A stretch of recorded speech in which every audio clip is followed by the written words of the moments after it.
Ya, ya. Eh, Lester D. Crow and Alice Crow itu menjelaskan bahwa psikologi adalah studi yang mempelajari perilaku manusia dan hubungan manusia itu sendiri. Nah, inti pembahasan dari psikologi adalah berkaitan dengan tingkah laku manusia dalam segala sistem dan lingkungan yang ada di sekitarnya. Memahami psikologi ini pasti berbeda dengan mata pelajaran lain. Ekonomi misalnya, objeknya adalah hitung-hitungan, ya. Kemudian antropologi, pasti science, objeknya adalah alam. Ilmu politik, ya. Kemudian sosiologi. Tapi kalau psikologi ini lebih mengandalkan penelitian lapangan dan metode sejarah untuk mencari, merumuskan, menjelaskan, dan mengeneralisasikan fungsi mental dan perilaku manusia. Nah, dalam prakteknya, psikologi ini tidak dapat dipisahkan dari disiplin ilmu yang lain. Ya, dia membutuhkan ilmu-ilmu yang lain untuk bisa memprediksi perilaku manusia tersebut. Apa nih kontribusi psikologi pendidikan bagi pendidikan?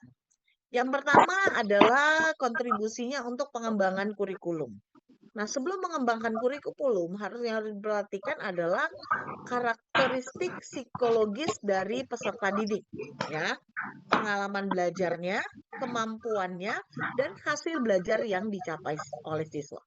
Jadi, eh, kurikulumnya mungkin bisa sama, tapi capaian hasil pembelajarannya itu akan berbeda di tiap daerah, mungkin akan berbeda karena kapasitas dalam menerima ilmu, kapasitas untuk menerima informasi, tiap daerah itu berbeda-beda kapasitasnya, ya.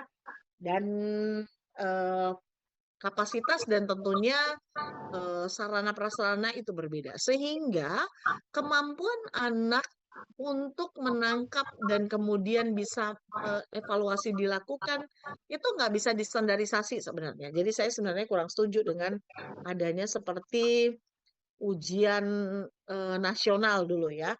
Karena kalau ujian nasional itu nilai 40 rata-rata, katakanlah rata-rata 40 itu baik untuk satu daerah, tetapi 40 untuk daerah lain itu nggak baik gitu.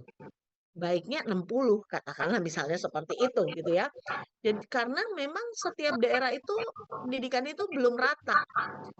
Nah, sekarang ada lagi namanya asesmen pendidikan. Macam-macam ya sekarang ya.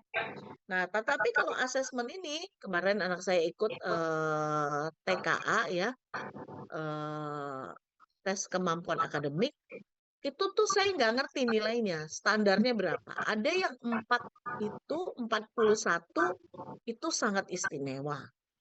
Ada yang 31 sangat istimewa. Ada yang 47 itu baik gitu ya. Jadi standarnya dia nggak kasih gitu. TKA itu kemarin ada TKA ya anak-anak itu standarnya nggak sama. Jadi harusnya ya kalau dia akan mengembangkan kurikulum ya silakan saja. Namun ya dia harus perhatikan karakteristik peserta didik yang akan mengikuti itu apakah terutama di Indonesia ya. Apakah seluruh Indonesia itu bisa mendapatkan akses, mendapatkan sarana, mendapatkan kompetensi guru yang sama, walaupun kurikulumnya sama. Yang menyampaikan berbeda, tentu hasilnya akan berbeda, gitu ya. Jadi ini diperhatikan. Apakah kemampuan pendidiknya atau kemampuan peserta didiknya mampu untuk bisa optimal di dalam kurikulum tersebut. Yang selanjutnya, pengembangan program pendidikan. Nah, para peserta didik ini memilih program pendidikan yang mungkin akan mengembangkan sesuai dengan budaya, lingkungan, dan perkembangan siswa. Jadi ada yang ikut pramuka, ada yang ekstrakurikulernya mungkin kalau di ini namanya kalau di Kepri namanya rohis ya. Pilih model yang strategis atau metode pembelajaran yang tepat. Pilih instrumen atau alat yang tepat untuk bahan ajar. Jadi dalam sistem pembelajaran kita harus memilih model yang tepat, strateginya bagaimana, instrumen atau alat kerjanya itu bagaimana.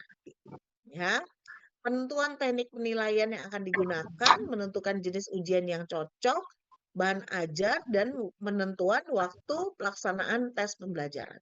Makanya nanti kita akan belajar tentang taksonomi Bloom. Taksonomi Bloom itu proses pembelajaran. Kemudian nanti apakah kita akan membuat soal HOTS, high thinking, high order thinking. Apakah kita akan membuat soal yang menggunakan kemampuan berpikir kita level yang tinggi atau kita yang sedang. Nah, itu kita akan pelajari nanti. Nah,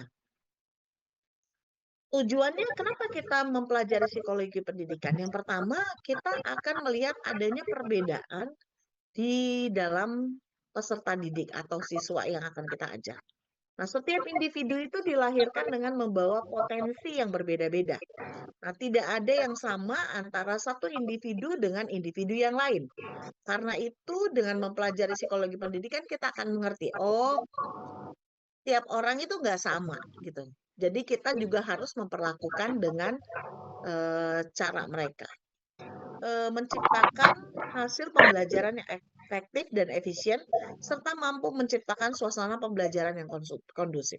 Jadi kalau kita sudah paham situasinya bagaimana, tahu cara mengajarkannya bagaimana, maka kita akan bisa joyful learning. Jadi kita tuh harus membawa pembelajarannya mendalam, tapi harus menyenangkan bagi anak-anak. Kadang-kadang sekarang banyak pembelajaran yang tidak menyenangkan, membuat anak-anak stres.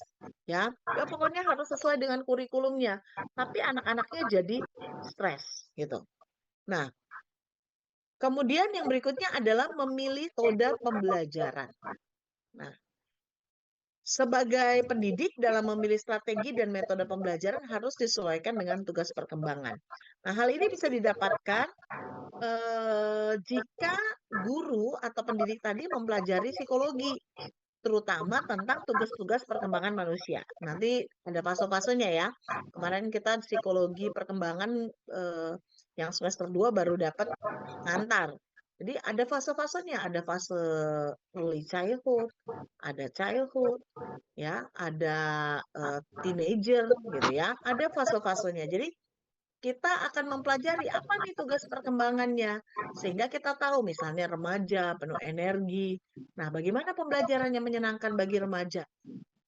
Ya, mengajar anak-anak. Tapi kalau mengajar orang dewasa, ilmunya adalah andragogik. Ya, jadi ilmu yang kita pakai untuk mengajar orang dewasa. Ya nggak bisa dong kita ngajar orang dewasa kayak ngajar anak TK. Duduk yang manis ya. Semua ada 3 yang mereka harus dapat. Kenapa? Psikologi umum secara umum dia tahu psikologi itu belajar apa.